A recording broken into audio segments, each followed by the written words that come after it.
هسيبك تتفرج على الفيديو كامل اللي ايمان نبيل بتبين فيه ايه يعني اثر المعجزات او ما يسمى بالمعجزات، الاثر السلبي على المسيحيين اللي بطلت تروح الكنيسة اعتمادا على المعجزات والظهورات. عليكم 10 استراتيجيات للتحكم في الشعوب. عشان تتحكم في الشعوب تعمل ايه؟ عشان تتحكم في الشعوب تعمل لهم حاله الهاء، تلهيهم، تلهيهم في بلاويهم وشغل، يعني تخليهم عندهم فقر ومرض وغل، ملقيين طول النهار مش فاضيين يرفعوا راسهم. خلق المشكله وايجاد الحل، التدرج، التاجيل. ان شاء الله كمان سنتين هنبقوا كويسين، السنه الجايه هنبقوا كويسين، ادوني بس 4 سنين هنبقوا كويسين، احنا احسن الناس. التاجيل، التدرج، مخاطبه العامه وكانهم اطفال. محدش يفهم الا انا، محدش بيفهم غير كل الناس لا ما ينفعش، مفيش حاجه اسمها كل الناس ما بيفهمش. ده في ناس تفهم احسن من اللي ماسكين مناصب بكتير قوي، واحسن من اللي بيتكلموا في الاذاعات بكتير قوي برضو. استخدام الجانب العاطفي بدلا من الجانب التاملي. دايما بيلعبوا على العاطفه والايموشن بتاعك، مش بالعقل والمنطق والجانب ليه كده واتعملت ازاي. لا، الموضوع بالعواطف، كله بيمشي بالعواطف. ابقاء العامه في حاله من الجهل والغباء. لازم تستنى تقود شعب جاهل، ده اسهل ما تقود شعب متعلم. صعب قياده المتعلمين ولا وليه وعشان ايه، دي كارثه. لكن قياده الاغبياء والجاهلين اسهل بكتير. تشجيع العامه على الرضا بجهلهم. خليك زي ما انت كده زي الفل، اوعى تتحرك، انت زي الفل، خليك زي ما انت، بس انت ما تتحركش من هنا. تحويل التمرد لشعور ذاتي بالذنب. اي حد يقول لا وليه وانا معترض، انت وقعت عليك الطامه الكبرى وغضب الالهه وانت ليلتك سودا وهنفض جلابيتنا عليك وخلاص بقى، انت يعني غضب وطار وغضب الجبار، انت ليلتك سودا خلاص، انت خلصت كده. فالذنب بيحسسك بالذنب، على طول انت اذا اعترضت او ما عجبكش او نطقت او حتى من جواك كده، لا لا لا، ده انت لو اعترضت على ربنا ذات نفسه ما بيزعلش منك يا اخي. انت وهو تقول له ربنا زعلان، انا مش عاجبني ده، وتعيط قدامه وتقول له انا تعبان، انا مش قادر استحمل كده، ليه كده؟ ما بيقولكش انت ايه ده، انت بتعترض عليا، ده ربنا الجبار، طب طبعا هخليك بقى قرد بقى. لا، بيمشي بيشفق عليك زي اب حنين جدا بيشفق على دموع عياله، زي ام طيبه جدا بتحب عيالها، وحتى لما بيغلطوا بتحاول تصلح غلطتهم وما تبقاش هاينه عليها. دي هتذبح عيالها لما يغلط، تجيب السكينه وتذبحه. شفت ام عملت كده؟ معرفة الاشخاص اكثر مما يعرفون انفسهم. بتتضايق بقى ان انت تعرف الاشخاص اكتر مما يعرفوا نفسهم. ده شعب جاهل، ده شعب طيب، ده شعب عبيط، ده شعب عايز معجزه، ده شعب عايز حاجه خارقه للطبيعه.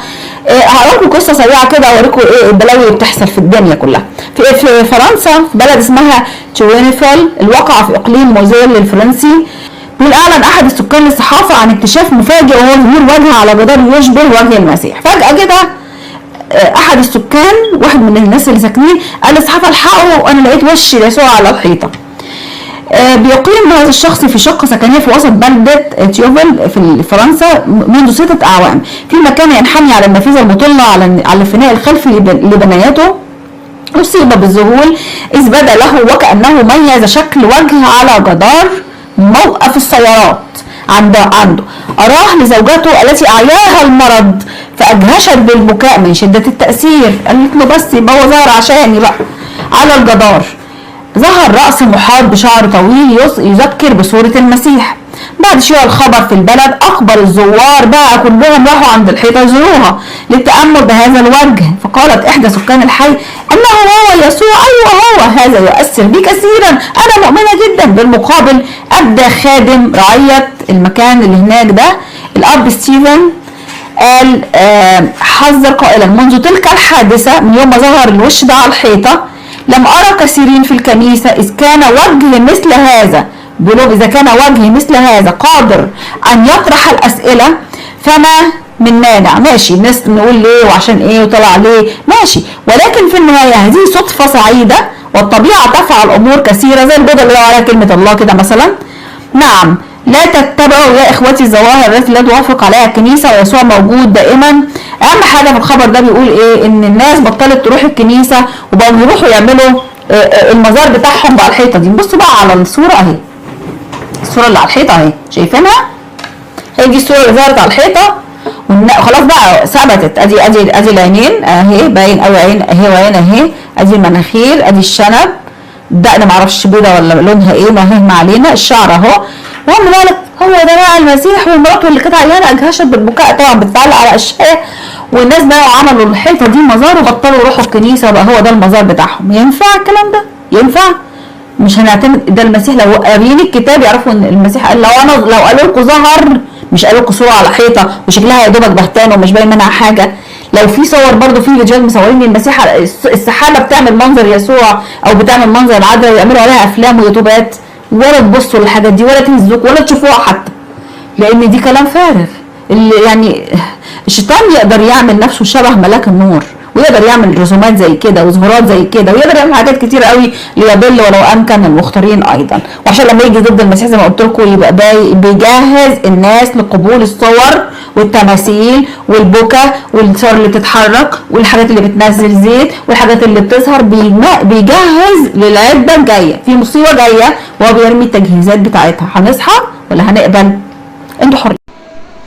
تعالى بقى بعد ما شفت الفيديو كاملا او المقطع كاملا نحط ايدينا على اهم الملامح اللي عاوزة توصلها ايمان نبيل. 10 استراتيجيات للتحكم في الشعوب. عشان تتحكم في الشعوب تعمل ايه؟ عشان تتحكم في الشعوب تعمل لهم حل. طبعا احنا شفنا ال10 نقط، لكن لازم نقف على نقطتين مهمين جدا جدا جدا. واحد، الهاء الشعوب. وانت شايف كل يوم والتاني حاجة بتلهيك، يعني سواء على المستوى المحلي او على المستوى الافريقي او على المستوى العالمي. ماشي، مين اتجوز مين ومين طلق مين، كرة القدم مش عارف مرض ايه ظهر، مرض ايه، اشاعة ايه ظهرت. والميديا بقت يعني بيئة خصبة جدا لإلهاء الشعوب. التجهيل، والتجهيل ده انا كنت نقطة بستغرب لها جدا جدا.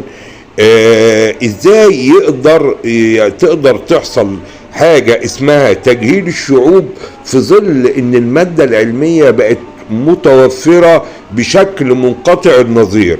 يعني ربما كان اي حد ينجح في تجهيل الشعوب لان وسائل المعرفة كانت صعبة جدا، وكان لازم تسلك ليها جهد رهيب جدا ومشقة يعني. والحصول على الكتاب كان يعني حاجة أشبه بحرب، يعني حاجة صعبة جدا.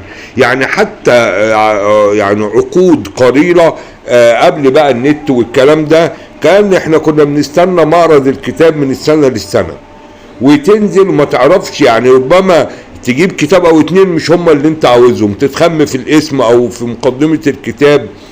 لكن دلوقتي ازاي بيحصل تجهيل للشعوب برغم ان وسائل المعرفة والقدرة على تنقيح المعلومة والوصول لحقيقة المعلومة يعني متاحة. فيعني هو صنع انسان خامل، يعني دي صنع انسان خامل لا يتطوق الى العلم، مخه انشغل بحاجات كتيرة جدا فلا يتطوق الى المعرفة. انسان مستني اي معلومة جاهزة ومش بيبحث ولا بيدور. وطبعا دي عملية ناجحة جدا جدا جدا، ودينا شايفين الشعوب اي حاجة بتصدقها واي حاجة بتثق فيها، ومحدش عنده يعني اي قدرة او اي نهم او اي شغف انه يبحث ويعرف الحقيقة. اذا كان وجه مثل هذا قادر ان يطرح الاسئلة فما من مانع. ماشي، ناس نقول ليه وعشان ايه وطلع ليه، ماشي، ولكن في النهاية هذه صدفة سعيدة، والطبيعة تفعل امور كثيرة زي البيضة اللي عليها كلمة الله كده مثلا. نعم، لا تتبعوا يا اخوتي الظواهر التي لا توافق عليها الكنيسة، ويسوع موجود دائما. اهم حاجة في الخبر ده بيقول ايه؟ ان الناس بطلت تروح الكنيسة وبقوا يروحوا يعملوا المزار بتاعهم بقى الحيطة دي. بصوا بقى على الصورة اهي.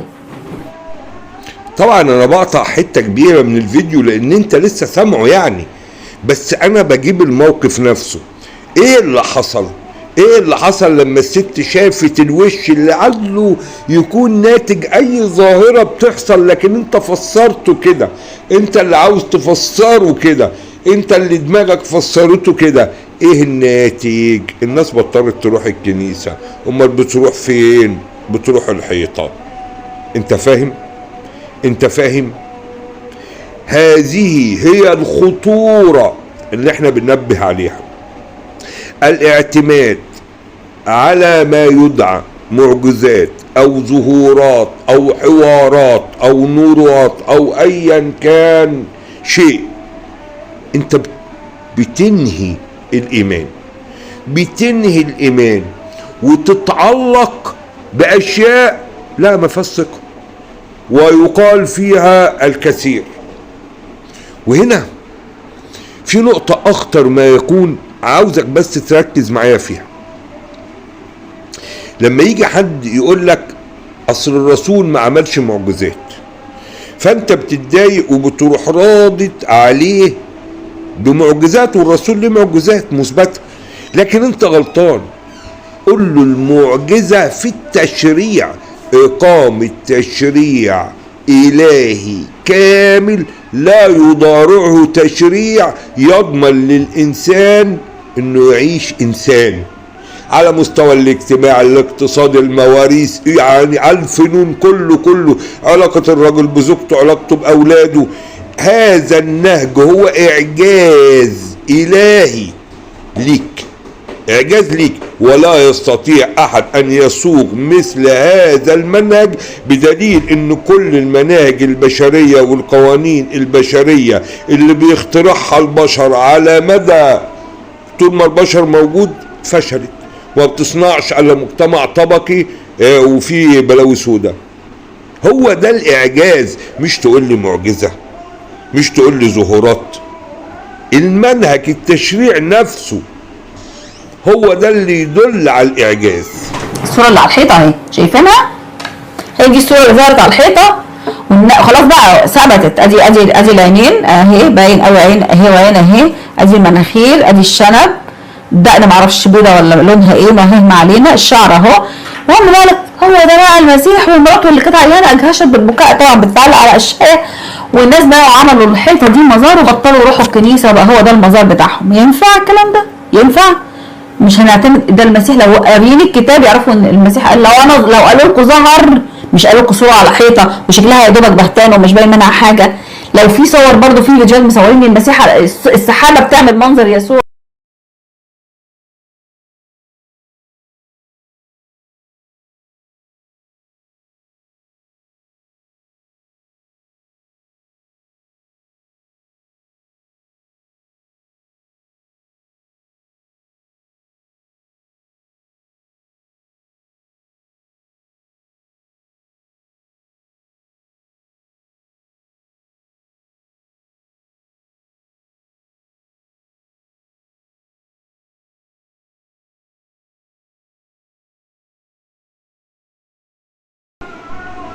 انتهى الفيديو.